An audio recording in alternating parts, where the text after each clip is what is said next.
जीवन साधना, जीवन देवता की साधना आराधना पुस्तक से लेखक पंडित श्री राम शर्मा आचार्य आपको पृष्ठ 34 से आगे पढ़ के बताते हैं परम पूज्य गुरुदेव के विचारों को। विषय जीवन साधना के सुनिश्चित सूत्र। मित्रों, हर व्यक्ति की मनः स्थित परिस्थिति अलग होती है। यही बात दुर्गुणों और सद्गुणों की न्यूनाधिकता के संबंध में भी है। किसे अपने में क्या सुधार करना चाहिए और किन नई सत् प्रवृत्तियों को संवर्धन गुण कर्म स्वभाव के क्षेत्र में करना है, यह आत्म समीक्षा के आधार पर सही विश्लेषण होने के उपरांत ही संभव है। इसके लिए कोई एक निर्धारण नहीं हो सकता। यह कार्य हर किसी को स्वयं करना होता है। दूसरों को तो थोड़ा बहुत परामर्श ही काम दे सकता है। नित्य निरंतर हर कोई किसी के साथ रहता नहीं। फिर रोग का कारण और निदान जानते हुए उपचार का निर्धारण कोई अन्य किस प्रकार कर सकेगा। थोड़े समय तक संपर्क में आने वाला केवल उतनी ही बात जान सकता है जितनी की मिलन काल में उभर कर सामने आती है। यह सर्वथा अधूरी रहती है। इसलिए अन्यान्यों के परामर्श पर पूरी तरह निर्भर नहीं रहा जा सकता। यह कार्य स्वयं अपने को ही करना पड़ता है। इसमें भी एक कठिनाई यह है कि मानसिक संरचना के अनुसार हर व्यक्ति अपने को निर्दोष मानता है, साथ ही सर्वगुण संपन्न भी समझता रहता है। यह स्थिति सुधार और विकास दोनों में बाधक है।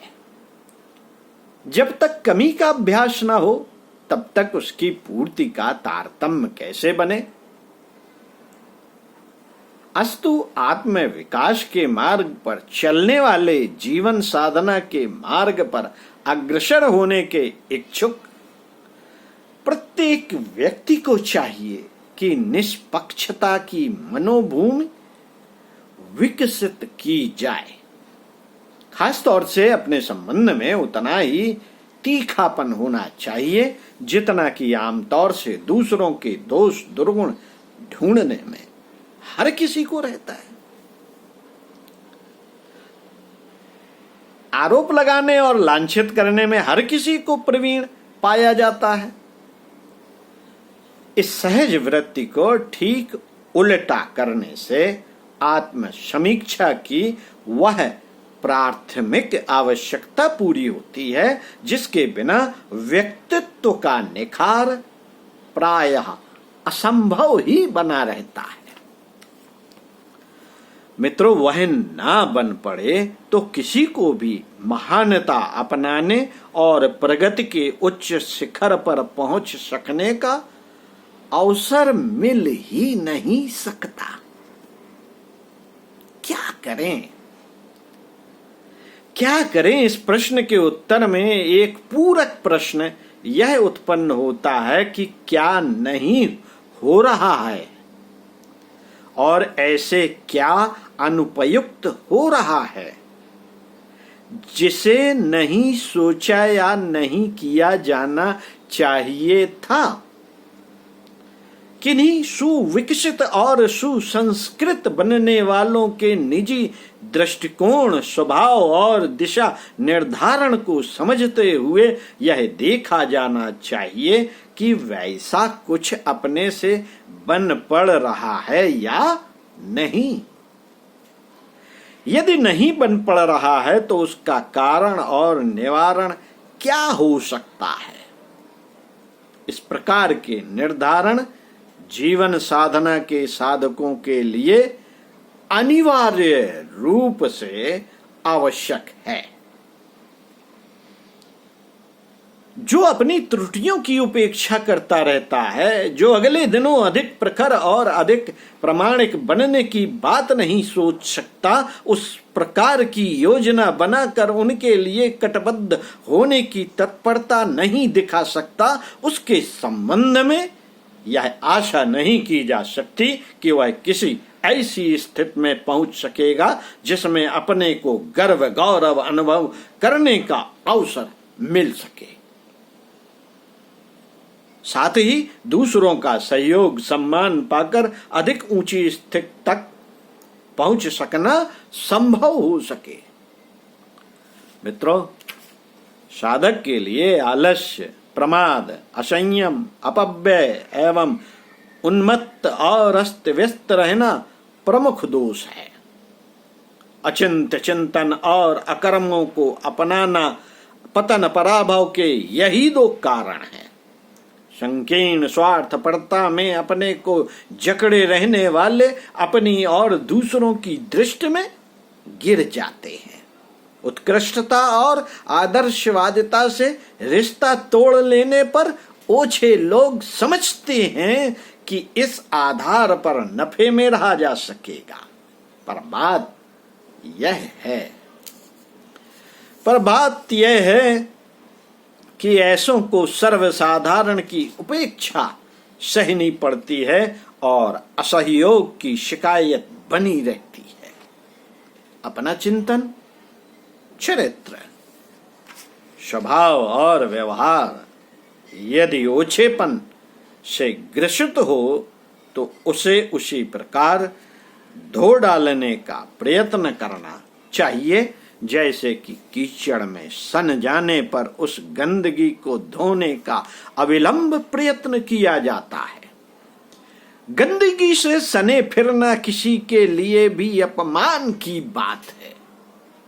इसी प्रकार मानवीय गरिमा से अलंकृत होने पर भी क्षुद्रताओं और निकृष्टताओं का परिचय देना न केवल दुर्भाग्य सूचक है, वरन साथ में यह अभिशाप भी जुड़ता है कि कोई महत्वपूर्ण, उत्साहवर्धक और अभिनंदनीय प्रगति कर सकने का आधार कभी हाथ ही नहीं आता।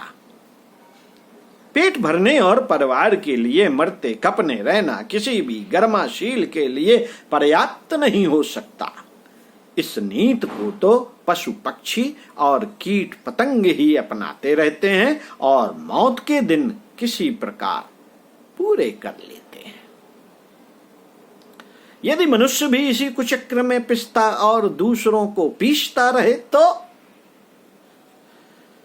तो समझना चाहिए कि उसने मनुष्य जन्म जैसी देव दुर्लभ संपदा को कौड़ी मोल गंवा दिया। नित्य आत्मविश्लेषण, सुधार, सत्प्रवृत्तियों के अभिवर्धन का क्रम यदि जारी रखा जाए तो प्रगति के लक्ष्य उपलब्ध करने की दिशा में अपने क्रम से बढ़ चढ़ना संभव हो जाता है। इंद्रिय संयम, समय संयम, अर्थ संयम और विचार संयम को व्यवहारिक जीवन की तपश्चर्या माना गया है। तप से संपत्ति और संपत्ति से सिद्धि प्राप्त होने का तथ्य सर्वविदित है। दुष्प्रवृत्तियों से अपने को बचाते रहने की संयमशीलता किसी को भी सशक्त बना सकने में समर्थ हो सकती है। यह राजमार्ग अपनाकर कोई भी समुन्नत होते हुए अपने आप को देख सकता है।